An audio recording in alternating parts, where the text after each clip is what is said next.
Bonjour Raymond. Salut Patricia. Salut, ça va bien? Oui, ça va bien, merci. Super. Donc, on est déjà à la 8e semaine de la super mission SEO. On se rappelle que c'est 3 mois en tout. Donc, on a une très, très grosse partie de fête.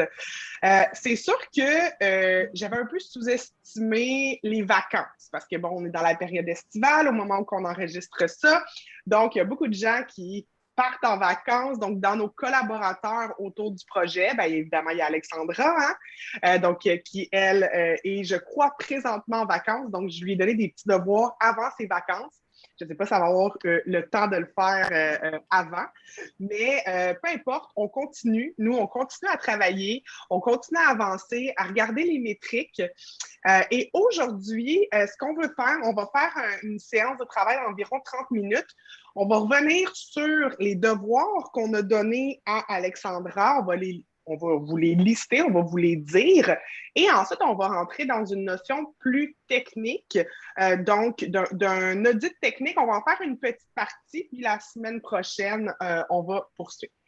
Mais je veux qu'on revienne sur l'audit de contenu, en fait, puis les tâches qui ont été données. Puis je vais y aller en rafale, puis par la suite, si tu as des choses à ajouter, Eman, là, surtout, gêne-toi pas.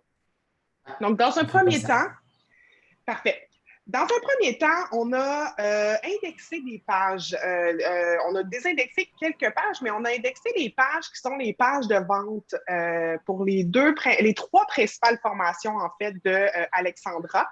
Au départ, on avait identifié, il y avait 2 formations, Jamais trop cher et sa formation sur la rédaction persuasive. Mais il y a également et là, je veux juste être sûre de dire le bon mot, protocole 10, qui est une autre formation que nous, on n'avait pas identifiée parce qu'elle n'était pas dans le menu principal du site. Mais en discutant, en donnant les devoirs justement la semaine dernière à Alexandra, elle m'a vraiment spécifié que oui, c'était une 3e formation qui devait paraître. Donc, on a indexé parce qu'on sait que son site n'était pas indexé. En fait, son site principal, oui, mais ses landing page qui étaient sur un sous-domaine, ce sous-domaine-là n'était pas indexé pour différentes raisons. Est-ce que c'était voulu, est-ce que c'était pas voulu? Peu importe, maintenant, ce l'est.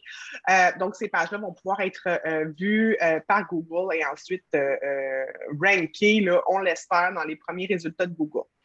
Il y a également une 4e formation qui s'appelle W, qui va également être ajoutée dans un prochain temps. Elle a également un livre qui sort, donc probablement qu'elle va pouvoir, je ne sais pas si elle va pouvoir vendre son livre via son site web. Elle est avec une maison d'édition, mais probablement qu'on va faire une page sur laquelle on va parler du livre avec un call to action qui mène là, à l'achat du livre. Mais bref, donc, ce qui était quand même un gros problème a été réglé. On a fait appel à notre programmeur, Kazim, hein, Eman, parce que c'est un petit peu plus complexe d'indexer ces pages-là parce que c'était sur un sous-domaine. Donc, Kazim a fait sa magie là, de programmeur pour rajouter ça à la sitemap. Ensuite, on a rédigé des métatitres pour chacune des pages. On les a soumis à Alexandra, elle les a acceptés. On a modifié certains URL parce que c'était pas optimal, c'était pas optimisé avec des mots-clés. Elle les a modifiés, elle les a acceptés, donc nous les avons modifiés. Évidemment, il y a des redirections qui sont faites pour s'assurer parce que ces pages-là sont en circulation avec l'ancienne URL, donc on ne veut pas que les gens arrivent sur des pages d'erreur. Donc, évidemment, il y a des redirections qui se font. Ensuite, moi, j'ai fait une petite vidéo à Alexandra pour lui présenter l'outil SEMrush SEO Writing Assistant, qui est un outil que j'ai déjà montré dans d'autres vidéos qui permet d'évaluer le contenu d'une page avec des métriques de SEMrush, mais c'est une extension à même WordPress. Donc, ça, c'est super intéressant. On peut également l'installer sur un Google Doc. Donc, c'est un outil qu'on doit se procurer via SEMrush, mais très intéressant, qui nous dit même le nombre de mots qu'on devrait mettre dans la page là, pour être dans les standards de Google. Oui, déjà, Patricia, ici, je m'excuse, mais peut-être il y a aussi des gens qui ont l'habitude d'utiliser d'autres outils comme yourtext.guru ou bien comme Oui, un.fr, etc. C'est le même truc, c'est un outil plus ou moins qui fait la même chose, mais c'est une extension pour les gens qui utilisent et qui ont l'habitude d'utiliser SEMrush. Donc, c'est sûr, de préférence qu'on continue avec la suite SEMrush et on utilise leur éditeur, c'est tout. exactement. Nous, on est vraiment des utilisateurs de SEMrush, donc c'est vraiment l'outil qu'on préfère. Ensuite, les call to action. Éventuellement, on va mettre des call to action sur les pages des formations d'Alexandra. Mais le problème a été réglé de lui-même cette semaine parce qu'elle a réouvert la vente pour sa formation Jamais trop cher. Parce que Jamais trop cher n'est pas une formation qui est faite en evergreen, donc c'est pas une formation qui peut être débutée à n'importe quel moment dans l'année. Ça fonctionne vraiment par cohorte parce qu'il y a un principe de binombre, donc les gens doivent s'associer avec une autre personne dans le cadre de la formation. Et elle l'a réouvert, là, au moment où on enregistre, là, on est le 22 juillet, elle l'a réouvert, je crois, le 19 ou 20 juillet. Donc, présentement, la page fonctionne bien, les gens peuvent s'inscrire. Lorsque l'inscription va être fermée, plutôt que d'avoir ce qui était le cas avant, l'inscription est terminée, on va mettre un bouton qui va permettre aux gens de se mettre sur une liste d'attente. Donc ça va être très pertinent parce que la page est maintenant indexée. Le but, c'est que notre tactique SEO envoie du trafic. Bien, il faut que ce trafic-là soit converti d'une quelconque manière, même si la formation n'est pas offerte autant au moment où la personne visite la page en question.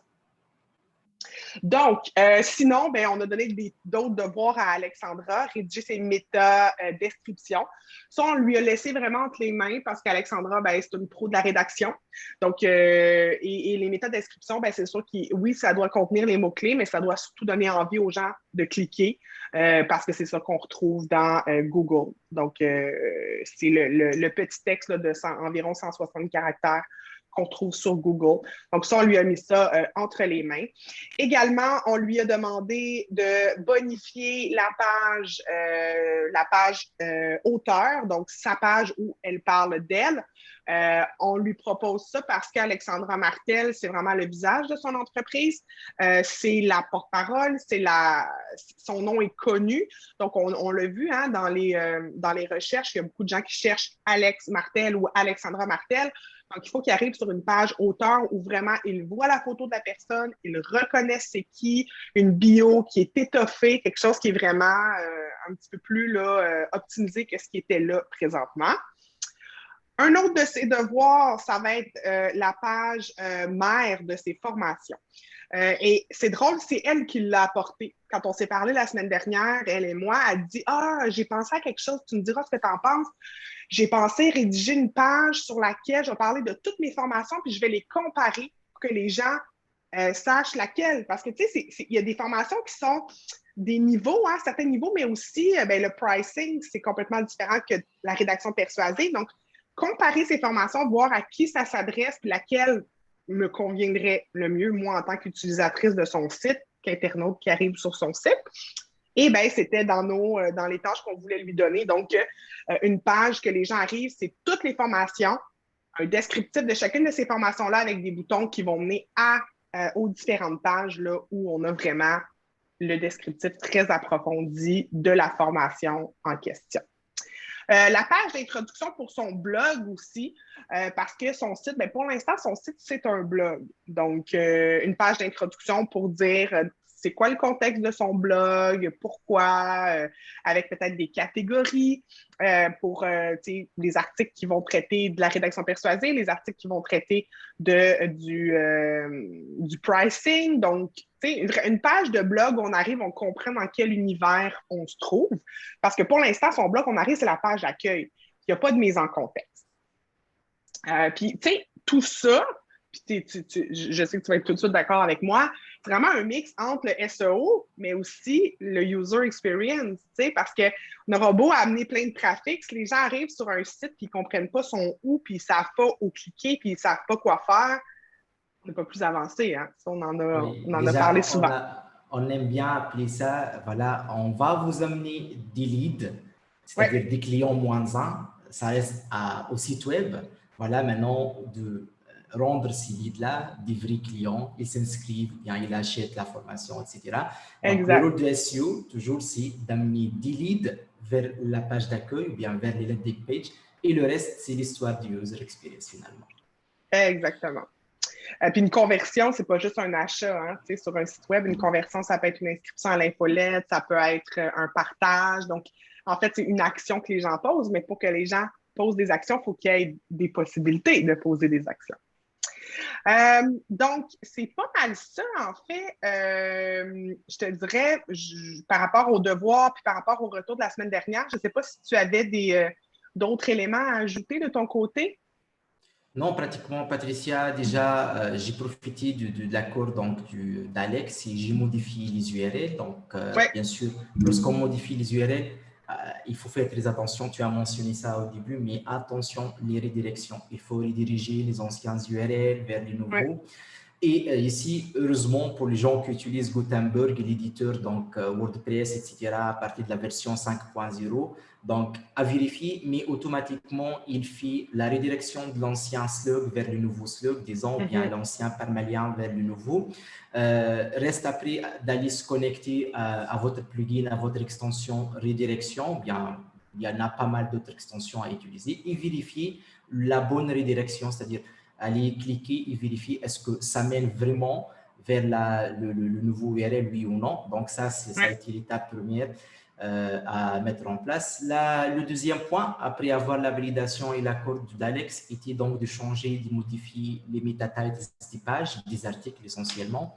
Donc Ouais. on a modifié ces metatitles-là. On a utilisé, c'est simple, donc pour les gens qui n'ont pas vraiment assez d'expérience avec le SEO, etc. Il y en a Yoast SEO, par Ouais. exemple, c'est, disons, le plugin, l'extension le plus utilisée sur le marché. Actuellement, avec un concurrent qui vient récemment, mais aussi qui monte très bien, qui donne des bons résultats, c'est Rank Math. Mais Ouais. en tout cas, nous, puisqu'on a trouvé Yoast SEO à installer, donc on a continué l'optimisation avec Oui. Yoast. On a modifié les metatitles en bloc. Yoast, il nous donne la main pour ne pas vraiment aller fouiller page par page, mais plutôt il affiche toutes les pages et c'est à nous d'aller mentionner dans des champs dédiés à ça, donc les metatitles, etc. Donc les metatitles ont été modifiés, les URL ont été modifiés, les redirections ont été faites aussi.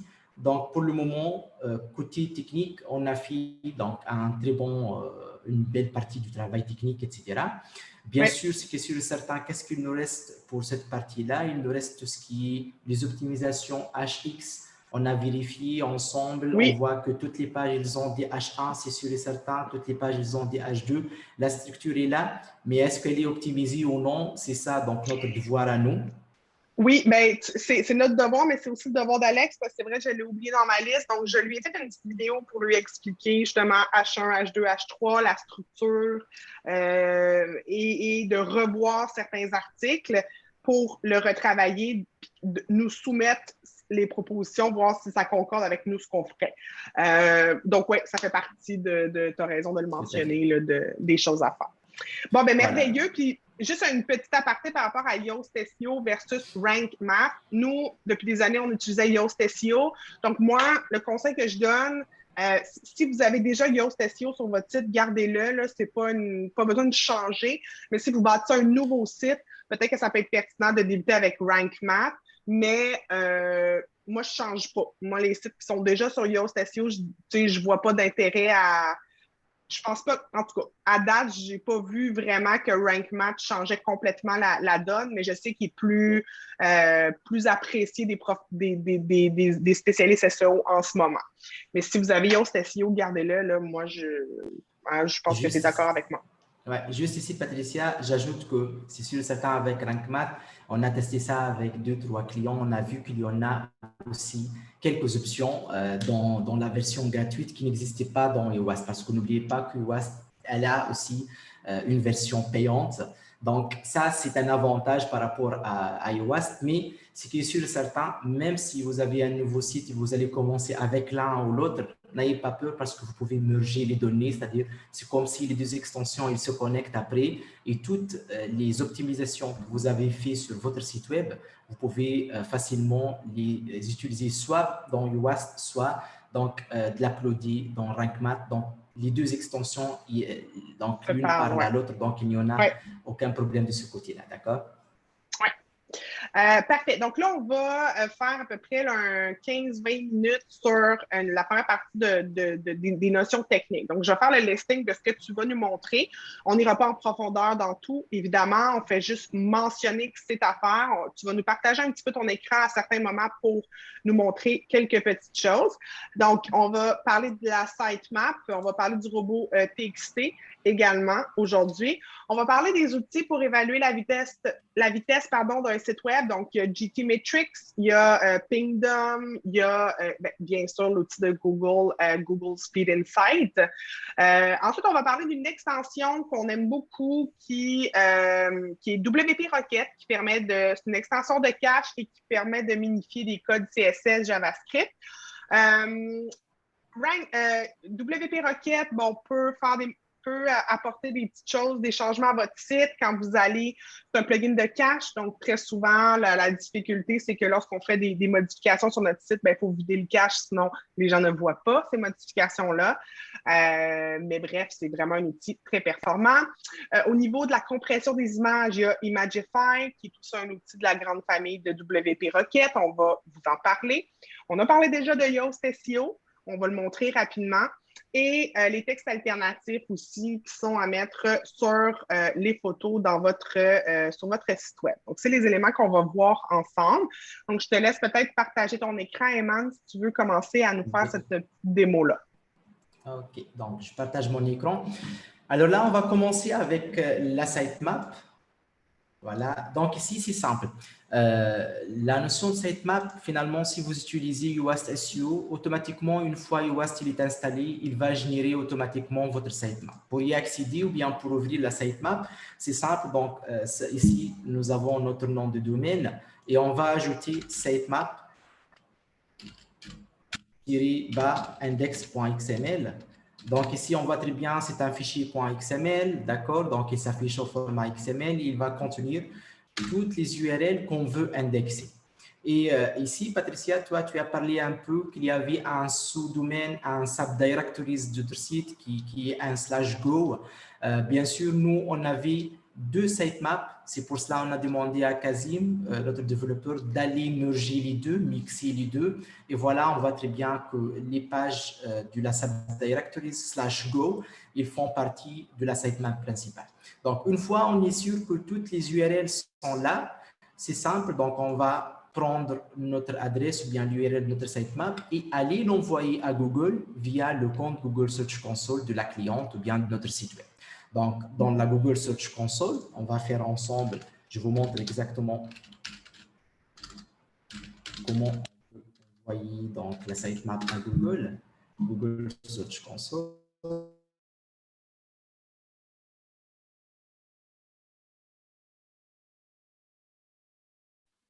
Donc, on va entrer, on va...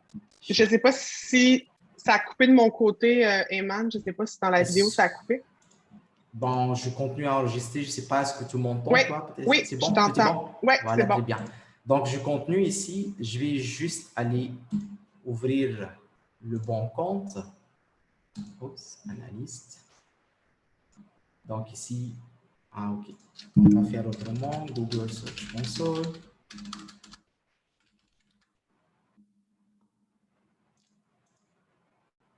C'est embarqué directement sur le compte pour ajouter. Alors, ce n'est pas le cas. OK, on va faire autrement. Ce n'est pas problématique. On va aller chercher notre nom de domaine. On va venir copier, venir ici. Je m'assure que je suis sur la bonne adresse. D'accord. Et on va vous montrer exactement comment on envoie la sitemap pour indexation. D'accord. On va lui demander copier. On va revenir ici. On va utiliser les options du WAST, réglage SEO. Donc ça, c'est WAST, le plugin qu'on utilise pour faire tout ce qui est optimisation SEO sur nos pages. Il y a ici une option outil pour Webmaster. Donc on va venir, on va coller le code de validation et on va enregistrer les modifications. Une fois enregistré, on va revenir ici et valider que tout est bon. Voilà, donc accéder à la propriété. Donc ça a été un petit bonus pour la formation, c'est-à-dire on montre aux gens comment on configure plus ou moins notre compte Google Search Console, quoique il est déjà configuré. Juste maintenant, j'ai essayé de lui accéder avec mon adresse courriel analyste@patriciafiatrol.com. D'accord? Voilà, donc il est là, il a enregistré déjà des clics. Donc une fois on a validé ensemble notre sitemap, elle est là, tout est bon. Comme j'ai dit, on va copier donc notre URL, la partie celle-là qui commence sitemap, et on va venir ici dans Sitemaps, ici dans notre menu, il y a Sitemaps, et on va la mettre dans ce champ-là et l'envoyer. Elle a déjà été envoyée, donc je pense, le 13 juillet avec les modifications que Kazim a fait, etc. Et voilà, donc tout est bon, les opérations, et Google a découvert 116 URL pour le moment. Donc ça, c'est la toute première étape à vérifier lorsqu'on veut envoyer nos pages pour l'indexation ou bien lorsqu'on veut demander à Google de venir crawler notre site web suite à l'ajout de quelques URL, etc. Voilà. Donc, le deuxième point, c'est un autre point très important, c'est le robot.txt. D'accord? Donc, robot.txt, encore une fois, c'est un fichier texte TXT, etc. Son ultime objectif, c'est simple, c'est juste donner une idée aux robots, comme le robot de Google, le robot de Bing, du Yahoo, n'importe quel robot, même le robot de SEMrush dans certains cas. Voilà donc les restrictions, ou bien voilà qu'est-ce qu'il veut finalement interdire les robots de crawler ou bien d'indexer. Ici, lorsqu'on trouve User Agent étoile, c'est simple, même si ça apparaît un peu technique, mais c'est-à-dire on donne l'OK ou bien on donne la permission à n'importe quel robot de venir crawler notre site web, y compris bien sûr le robot de Google, mais juste on interdit à ces robots-là d'indexer ou bien d'aller jouer dans la partie WP Admin. C'est simple parce que c'est la partie backend, c'est la partie où on va gérer donc nos pages, nos articles, toutes ces histoires-là. Donc on interdit à Google et aux autres robots de venir indexer cette partie, quoique on lui donne la permission d'aller jouer juste dans ce sous-dossier admin Ajax. Donc, c'est comme ça qu'on lit le robot.txt. On ne va pas aller trop dans les détails. Ici, peut-être pour les gens qui ont quelques idées sur le SEO, généralement, on trouve sur les blogs qui parlent du SEO qu'il faut ajouter le schéma du sitemap, c'est-à-dire celui-là, le schéma où on était juste tout à l'heure. Donc, juste je vais l'ouvrir de nouveau. Sitemap-index.xml. Donc, ça a été vraiment un point très important à vérifier, c'est-à-dire on va copier ça, le copier et venir ici dans notre robot.txt, ajouter que notre sitemap, voilà l'adresse de la sitemap, d'accord? Ça a été une bonne pratique je pense, vers 2017, 2016, etc. Quoique pour le moment, automatiquement, Google ou bien n'importe quel robot, donc il va venir, il va fouiller, il va trouver automatiquement le fichier, etc. Ça n'empêche, vous pouvez l'ajouter et on va le faire ensemble rapidement aussi. Je vous montre comment on fait ça. On va venir ici, toujours sous Yoast SEO. Donc, cet outil, donc vraiment, il nous donne beaucoup des options. On va cliquer sur Outils et on va venir au niveau éditeur des fichiers. Bien sûr, pour faire une telle modification, c'est supposé qu'on va se connecter avec une connexion FTP ou bien un accès cPanel, etc. Mais heureusement que Yoast SEO, il essaie de nous faciliter la vie. Donc ici, il y a le fichier robot.txt. Donc il est là par défaut. Ça, ce sont les 3 lignes de commande qu'on a vues ensemble. On vient ici, on fait sitemap, et on met l'URL d'accès à la sitemap, sitemap-index.xml. On enregistre les modifications et tout est bon pour le robot. Bien sûr, attention, peut-être si vous jouez dans le fichier robot.txt, peut-être vous interdire, vous n'allez pas donner la permission à Google ou bien à d'autres robots d'aller fouiller une bonne partie de votre site web. c'est-à-dire des pages ou bien des articles que vous vouliez l'indexer. Donc, attention, on ne joue pas beaucoup dans ce fichier. On laisse les 3 commandes par défaut. On peut ajouter la sitemap, mais c'est le max. Sinon, il faut demander l'avis de quelqu'un qui sait très bien jouer dedans pour ne pas voilà, bugger le site ou bien le faire tomber. Voilà. Donc, ce sont les 2 points les plus importants pour commencer. Tu as une question, Patricia? Non, mais en fait, c'est bon par rapport à ça. Je voulais juste dire que pendant que tu faisais ça, j'ai lancé GTmetrix puis Google Speed Insight. Si tu veux, je peux montrer mon écran. Ouais, déjà, on va embarquer maintenant sur la partie de la vitesse de téléchargement. J'arrête le partage de mon écran et on va parler un peu donc maintenant de tout ce qui est la vitesse de téléchargement. Bien sûr, récemment, c'est pas récemment, ça fait même 2 ans, 3 ans qu'on commence à parler de la page Speed Insights du site, surtout pour l'affichage mobile, puisque donc, voilà, l'ère, c'est l'ère du mobile, donc dorénavant, il faut faire très attention.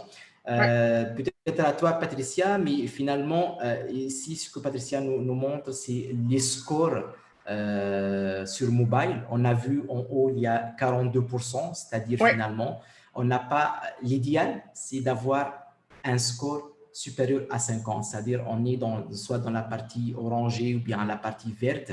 On est bon pour l'ordinateur, on est fier de l'avoir, c'est bon, mais malheureusement pour mobile, il faut faire certaines, disons, optimisations. Et heureusement qu'en bas, la page Speed Insights va nous donner tous les points. Voilà, mais ça ne signifie pas que n'importe quelle personne il peut le faire ou bien il peut les exécuter. Malheureusement, ici, il faut que vous interveniez ou bien vous demandez l'aide d'un développeur parce qu'il va jouer sur pas mal de trucs.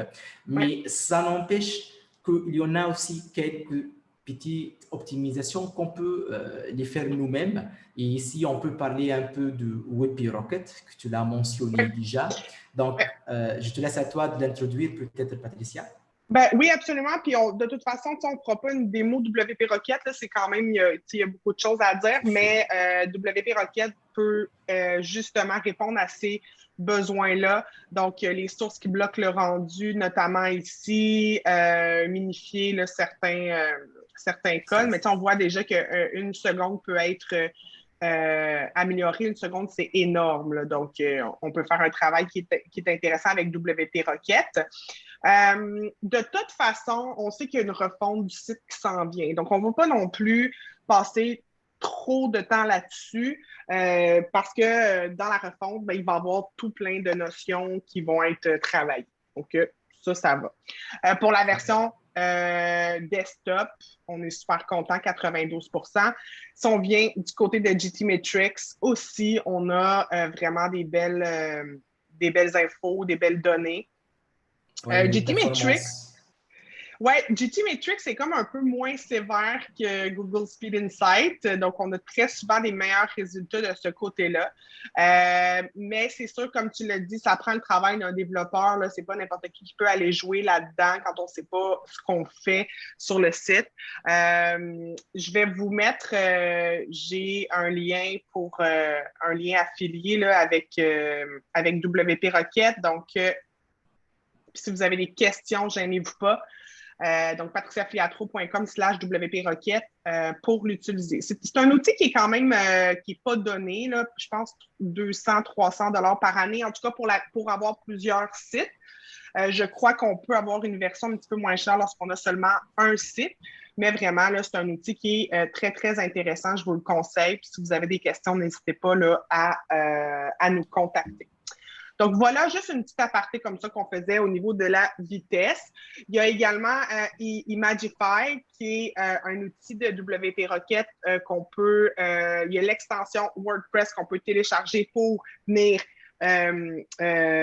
compresser les images qui étaient déjà sur le site web, mais pour les futures images, avant de les uploader dans WordPress, on les passe dans un outil comme Imagify, ils vont venir les compresser. Il y a aussi d'autres outils gratuits comme Compress JPEG, Compress PNG. C'est des outils en ligne, hein, c'est des sites web. On vient uploader la photo, puis on la reprend. Sinon, si vous êtes à l'aise avec Photoshop, Pixlr le fait aussi, donc des outils gratuits et payants qui nous permettent de compresser les images. C'est juste moi, ce que je dis tout le temps, c'est si vous faites une séance photo avec un photographe professionnel, le photographe, il va vous envoyer les photos dans la meilleure résolution. Donc, en 300 DPI, des grosses, vous pourriez là, les faire imprimer là, pour mettre sur un billboard sur le bord de l'autoroute. Évidemment, c'est pas ça qu'on a besoin sur un site web. On veut la photo qui est le format parfait pour les différentes versions, donc desktop, mobile, etc., en 72 dpi, donc qui est la résolution web. Donc, on veut des photos qui sont beaucoup plus légères pour se télécharger. Puis de toute façon, c'est que il n'y a personne qui va regarder ça sur un écran géant. Ça va être sur mobile, sur un téléphone, ça va être sur un ordinateur 15 pouces, 17 pouces. Donc, c'est assez ce type de device-là là, qu'il faut penser lorsqu'on importe qu'on upload nos photos sur notre site. Tout à fait. Ici, Patricia, juste j'ajoute un autre point parce qu'on rencontre ça des fois lorsqu'on a un client, surtout côté serveur. C'est-à-dire, des fois, on fait toutes les optimisations. On peut optimiser les images en utilisant Imagify ou autre. On peut tout optimiser, WP Rocket, la cache, la minification, etc. Mais ça n'empêche, on peut aussi avoir donc des mauvais scores, etc. Dans ce cas-là, il reste côté serveur, il faut vérifier est-ce que le serveur il est up-to-date ou non, est-ce qu'il utilise les dernières, disons, extensions, parce que même les serveurs, donc, ils utilisent des extensions, ils utilisent des trucs pour afficher les images, pour la rapidité d'affichage, pour la qualité d'affichage des images, etc.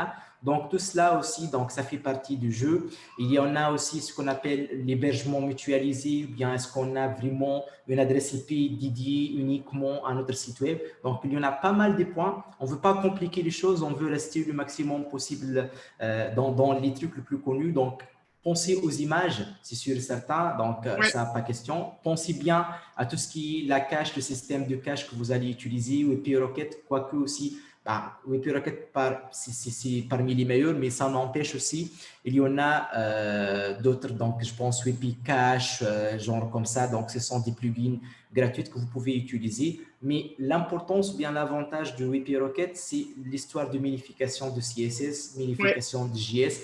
Encore une fois, ça va vous apparaître un peu facile à tout gérer, vous allez trouver des trucs simples dans WP Rocket, mais ça peut tout briser si vous ne maîtrisez pas exactement. Il faut toujours faire attention à ces points. Ouais. Juste, on parle de cache depuis tantôt. Est-ce que tu peux expliquer un petit peu rapidement c'est quoi le cache? Oui, le fait que vous visitez un site pour la première fois, donc c'est sûr et certain, il n'y a pas de cookies enregistrés sur votre machine. Donc, il va prendre le temps juste pour tout télécharger. La prochaine fois, lorsque vous allez vous connecter à ce site qui a été déjà enregistré, les cookies sont déjà enregistrés sur votre machine. Donc, ça va être plus rapide et ça, c'est le rôle de WP Rocket ou bien le rôle de n'importe quel plugin de créer ce cache-là. Bien sûr, des fois, on fait des modifs et un internaute, bien le client, il se connecte, il ne voit pas ces modifs sur la page, il dit est-ce que vous l'avez fait, est-ce que ça n'a été pas fait, etc. Mais l'histoire, c'est l'histoire de cache, c'est-à-dire, encore une fois, Google, il t'affiche la version que tu as consultée hier ou bien que tu l'as consultée la dernière fois. Et c'est pour cela, donc, tu as mentionné ça, il faut toujours penser à vider le cache à chaque fois on a fait une modification. Donc, vraiment, ça rend rapide l'ouverture des pages et la connexion au site web, etc., grâce à l'histoire des cookies. Donc, c'est ça, globalement, si on veut simplifier les choses. Et rapidement, là, je vous mets à l'écran Liquid. J'ai essayé plusieurs hébergeurs pour différentes raisons dans les dernières années. Soit que c'est des hébergeurs que mes clients avaient choisis au préalable, soit que, bon, je magasinais. Et depuis les dernières semaines, je suis avec Liquid, qui est... et j'ai créé un lien, c'est un guide affilié aussi, mais je crois à 100% en leurs produits. Donc, si vous allez au patriciapietro.com/liquid, ça va vous amener directement vers les hébergements WordPress. Et c'est un hébergement qui est hyper rapide, OK? Là, mon Internet a l'air lent, là, mais c'est parce que j'ai des problèmes quand je zoome, quand je partage mon écran avec Zoom. Il y a des forfaits ultra intéressants. On a des accès cPanel avec eux, donc vraiment, et sont hyper rapides. Donc, ça, c'est un des critères. Il y a comme deux critères là, quand tu choisis ton hébergeur, c'est le service à la clientèle. Lorsque tu vas avoir des problèmes, si tu écris, est-ce que quelqu'un qui te répond? Est-ce que c'est quelqu'un qui connaît ton dossier? et sont au Québec, donc c'est francophone. Donc ça, c'est intéressant aussi de pouvoir échanger avec des gens en français. Et le deuxième critère, c'est la vitesse. Donc ça, la vitesse des serveurs va jouer énormément sur la vitesse de votre site web. Donc Liquid, et j'ai fait une vidéo. Je vais la chercher, je vais vous mettre le lien. Elle est sur ma chaîne YouTube. C'est une vidéo donc, qui explique comment faire tout le setup pour la première fois lorsqu'on achète un nom de domaine et qu'on veut faire un setup d'hébergement et qu'on veut installer WordPress. Donc, j'ai fait en collaboration avec Liquid. Donc, je vais juste vous la mettre à l'écran. Je vais vous mettre le lien, évidemment, là, dans les informations, mais c'est cette vidéo-là donc, qui s'appelle « Nom de domaine et hébergement avec Liquid ». Je viens tout juste de la publier. Donc, c'est 4 vidéos mises une à la suite de l'autre qui fait 12 minutes. C'est les 4 étapes pour l'achat du nom de domaine et l'hébergement, l'installation de WordPress. Donc, tout est là. Je vais vous mettre le lien. Donc voilà, qu'est-ce qu'on a d'autre sur notre petite liste qu'on voulait traiter aujourd'hui? Il reste peut-être montrer Yoast SEO et les textes alternatifs. Je ne sais pas si tu peux partager ton écran, Eman, qu'on regarde dans une page rapidement Yoast SEO. Mais juste avant, si tu peux nous montrer où est-ce qu'on modifie, où est-ce qu'on ajoute un texte alternatif sur une image dans WordPress. Donc, c'est simple, juste il faut se connecter à la partie médiathèque ou bien bibliothèque, d'accord? Donc, vous allez trouver, supposez, toutes vos images ici. Donc, une fois, on clique sur n'importe quelle image. Ici, vous voyez très bien qu'on a plusieurs champs. Bon, le premier, c'est texte alternatif, c'est-à-dire vous allez décrire l'image avec les bons mots-clés. Pensez toujours, d'abord, c'est quoi l'importance du texte alternatif? L'importance, c'est que si quelqu'un se connecte donc avec un internet un peu long, donc, et en attendant que l'image s'affiche, on va lui afficher donc ce texte-là pour qu'il ait une idée sur le type d'image ou bien qu'est-ce qu'on va lui afficher une fois l'image est là. Ça n'empêche donc, c'est un texte, bien, c'est une optimisation très importante pour tout ce qui est SEO. Donc, essayez de mettre le mot-clé donc qui décrit bien l'image dans votre texte alternatif. Bien sûr, il y en a ici le titre. Ici, des fois, il y en a pas mal des écoles de pensée, si on se permet de dire des écoles de pensée, mais pour le titre, etc., il y a des gens qui mettent n'importe quoi, c'est-à-dire ce n'est pas un problème pour eux. Donc, mais pour moi, je conseille vivement qu'il faut bien aussi optimiser les titres, que le titre doit être descriptif de l'image elle-même, parce que c'est une URL, il va être ajouté à l'URL. Alors là, on doit le soigner, on n'a pas le choix. Et si on fait les choses donc, dans les règles de l'art, c'est sûr, certains Google, il va nous bonifier. Vous allez voir ça concrètement dans les positions. Voilà, donc… l'exemple que tu donnes, on le voit ici, le nom du fichier n'est pas bon. Donc, on le voit en haut, le JPEG, puis on voit également que l'image, 2560 pixels, certainement qu'elle c'est pas une photo, puis je le sais parce que sur la page rédacteur, cette photo-là, il y en a plusieurs. Donc, c'est pas nécessaire qu'elle soit aussi grosse que ça, la photo. Puis, son poids, donc 590K, c'est trop pour une photo qui n'est pas utilisée en widescreen. Donc, ça, c'est sûr qu'il y a de l'optimisation. Probablement que ça va, en optimisant tout ça, ça va améliorer la vitesse du site. C'est sûr. Donc, ça, concernant le texte alternatif et les images. Et bien sûr, une fois vous allez utiliser un plugin, une extension qui va compresser les images, Imagify ou autre, donc automatiquement, ça va être ajouté quelque part ici en bas. Oui, il y a un bouton en bas qui s'ajoute. Vous pouvez le compresser, etc. Donc, et voir qu'est-ce que ça donne comme résultat. Donc, ça, concernant le texte alt. Excellent.